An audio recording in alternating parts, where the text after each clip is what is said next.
Qu'est-ce que le marivaudage? Un art subtil de la conversation amoureuse? Une forme de séduction muette? Ou un style de drague lourde? Le marivaudage est un art subtil de la conversation amoureuse. C'est grâce à cet usage raffiné de la langue que la séduction opère chez les personnages. Le marivaudage est aussi pour eux un moyen habile de sonder les sentiments des autres protagonistes. De même, le spectateur décrypte la polysémie ou l'implicite de leurs répliques. La polysémie est un phénomène linguistique qui se produit lorsqu'un mot a plusieurs significations. Par exemple, le mot canard peut signifier à la fois un animal, une fausse note, une fausse nouvelle, un journal ou du sucre trempé. L'implicite est un concept qui se réfère à ce qui est suggéré ou sous-entendu dans un texte ou une conversation, plutôt qu'explicitement exprimé. Par exemple, si quelqu'un dit « il fait froid ici », cela peut impliquer qu'il souhaite que la température soit augmentée. Que signifie ce reproche? Jamais on n'a retourné des pensées communes de tant de manières plus affectées les unes que les autres. Marivaux utilise un langage précieux pour traiter de sujets banals? Marivaux aborde des sujets complexes? Ou Marivaux utilise un langage trop épuré? Marivaux utilise un langage précieux et traite de sujets banals. Certains contemporains de Marivaux, à l'instar de l'écrivain Jean de la Harpe, auteur de ce propos critique, ont pu railler l'auteur pour son style alambiqué et galant, tout en déplorant l'absence d'action véritable dans ses pièces. De nos jours, on reconnaît en lui l'inventeur d'un langage nouveau. Pourquoi la pièce n'a-t-elle pas immédiatement eu du succès? Son intrigue était trop complexe? Marivaux ne se renouvelait pas suffisamment? Ou Marivaux abordait des sujets trop variés? Marivaux ne se renouvelait pas suffisamment.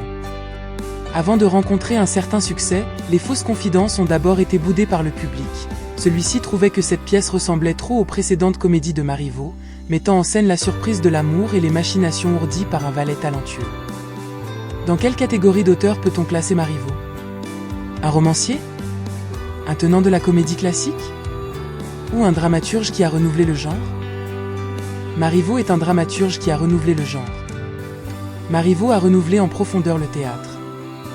Chez lui, le comique se fait plus délicat, le dialogue use de détours pour amener les personnages à se prononcer.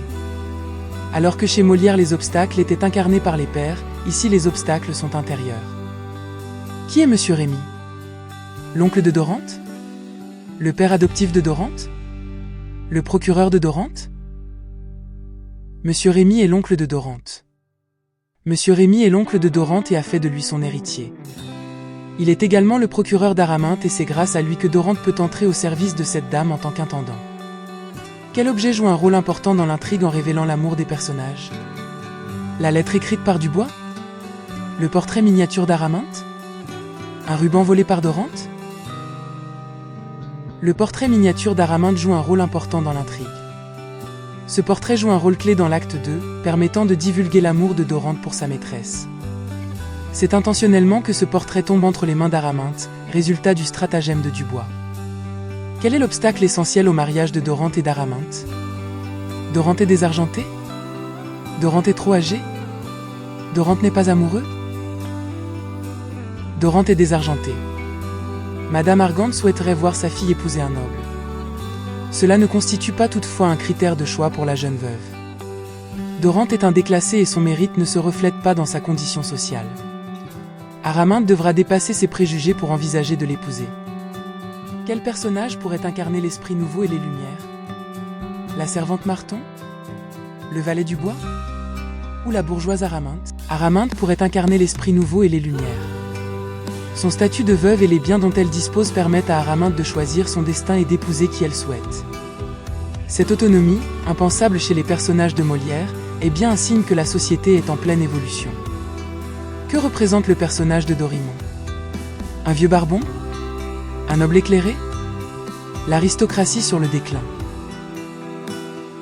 Le personnage de Dorimon représente l'aristocratie sur le déclin. À l'époque de Marivaux, certains aristocrates sont au bord de la ruine et envisagent d'épouser des femmes issues de la bourgeoisie pour retrouver une fortune digne de leur rang. C'est le cas du comte Dorimon, prêt à épouser Araminte par intérêt. À quoi tient essentiellement le réalisme de la pièce? Au langage qu'ils utilisent? Au positionnement précis des personnages sur l'échelle sociale? Aux magnifiques costumes des acteurs? Le positionnement précis des personnages sur l'échelle sociale renforce le réalisme de la pièce.